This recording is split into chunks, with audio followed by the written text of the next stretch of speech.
Hi everybody, I'm a UNCW student trainer. My name is Claire and the dog that I'm training is Jackson. I just wanted to tell you a little bit about what I did with him this week training wise. On Tuesday night we had training on campus and that was actually really interesting because he got to practice a lot of what he's going to be able to do once I can take him to class with me. So we used the bikes and skateboards and things like that, and we flooded them so that they wouldn't be as afraid of those when they actually had to encounter them on campus. And I think it was a good learning experience because we did have to avoid a lot of the students on campus who were wanting to come up to us and like pet our dogs and things like that.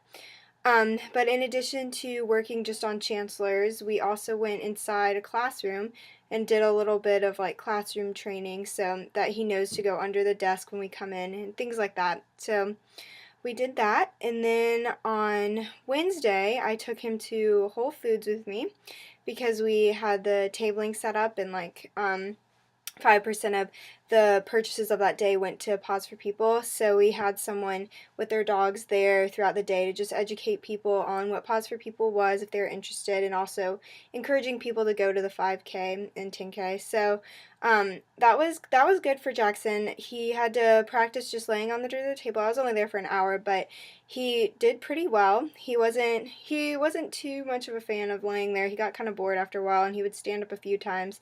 So I had to correct him for that and make sure that he laid there.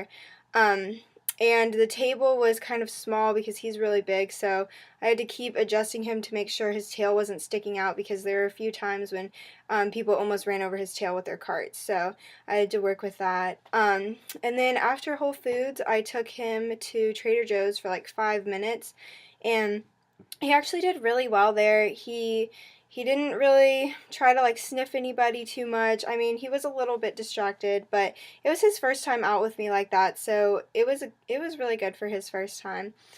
But I will tell you how next week training goes, and I will see you then.